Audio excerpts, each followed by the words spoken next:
Hello again. So now we have another exponential graph problem, exponential function problem, where we want to graph. We want to graph f of x equals 3 to the x power. Now, we're going to start with our table, x and f of x values. And I'm just going to pick my same x values as last time, -2, -1, 0, 1, and 2. Okay. So we're essentially looking at powers of 3. So I'm not going to go, well, why not?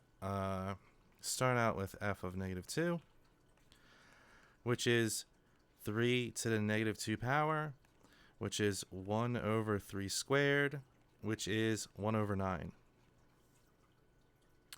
So 1 over 9 is like just 0.111111. So I'm just going to put 0.1 repeating with the little hat. Super small value, but let's continue. Then we have f of -1, which is 3 to the -1, which is 1 over 3 to the first, but 3 to the first is just 3. And 1/3 is 0.3 repeating. Now we got f of 0, which is 3 to the 0th power, which is just 1. And f of 1, which is 3 to the first, which is just 1. I mean, not 1, just 3. And then, we could probably see the pattern. F of 2 is 3 squared, which is 9. So again, I'll graph it in blue like I did last time. Alright, x is -2. Or f of x is just 0.1, super small. Even at x is -1, it's 0.33, which is not very much larger. But at 0, we do hit 1 on f of x. Then at x equals 1, we go up to 3. And then at x equals 2, we go all the way up to like 9. So rapidly increasing this time. And our graph is going to look kind of similar to the last one. It's just definitely goes up higher and faster. I mean, it doesn't really go up higher. Well, don't worry about that. So, domain, still all real numbers. You can just write it like fancy R. All real numbers. Since there's no real gaps in our x values. There's no minimum or maximum values on the x-axis. And our range, like last time, is or basically from 0 to infinity, because our minimum value is 0, but it never quite hits 0, so it's not going to include it. What else? End behaviors. As x approaches positive infinity, so does f of x.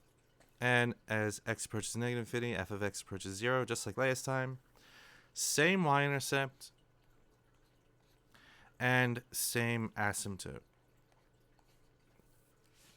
So nothing much going on there. Very similar to the last problem. But now we're going to get to one that's slightly different. So now this is going to be an exponential decay problem because, our b value is 1/2, which is less than 1. But many of the behaviors will stay the same because we're dealing with relatively simple functions right now. So again, I have my values for x and f of x. And pick the same x values: -2, -1, 0, 1, 2, and okay. So, do I want to be lazy? No, I don't. Okay. So, at f of -2, that is equal to 1/2 to the -2.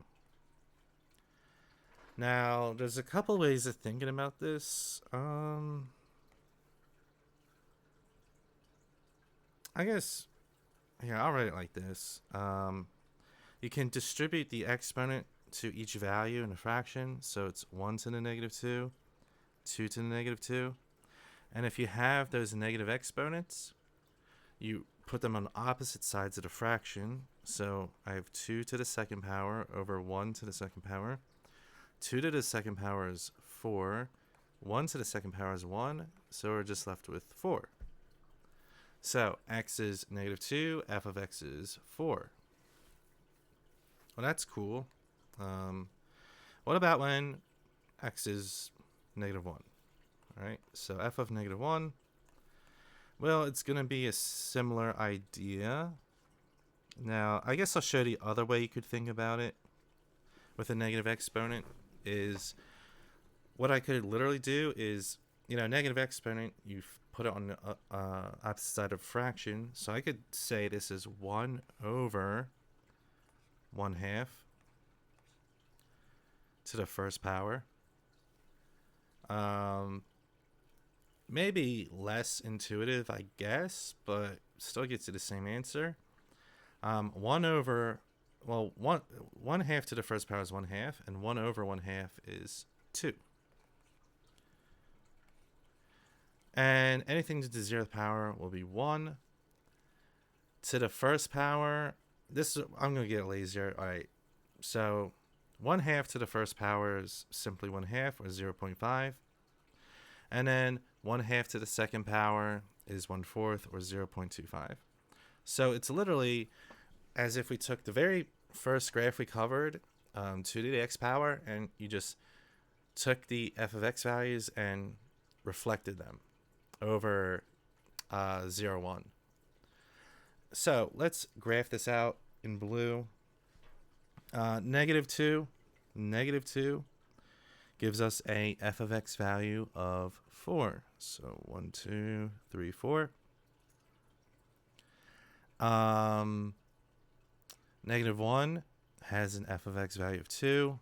0 is at 1. X equals 1 is at 1/2 on the y. And then 0.25, and so on and so on. And we could even go, you can guess, looking at the pattern, if x was -3, then our f of x would be up at 8. So up at 8. Okay, so the graph is going to look something like this. Now, as you can see, it's kind of a reversal of the first graph we did. It's, now we can go back. So the first graph, it's on the left, it was at 0, but then as we go more and more to the right, it was increasing. Now the opposite's true. It starts out with very high values, but then as we go in a positive direction, it's going towards 0. Now, our domain remains unaffected, so our domain is all real numbers. The range is still, I'm just going to put y is greater than 0. But the end behaviors change. As x approaches infinity, as we go in the positive x direction this way on the graph, our f of x is approaching 0. Our y values are going towards 0. But in the opposite direction, if we're looking like towards going that direction, as x gets less and less, as x goes to negative infinity, f of x gets larger and larger and larger, going towards positive infinity. Now our y-intercept is still the point 0, 1, and our asymptote is still y equals 0. Because even though our graph changed slightly, our f of x is still consistently trying to get to 0, but not really getting quite there. So here were another couple problems to go over. Nothing really super duper wild going on so far, but in the next lesson we'll cover how these functions can, we can use some transformations and alter the forms of these graphs.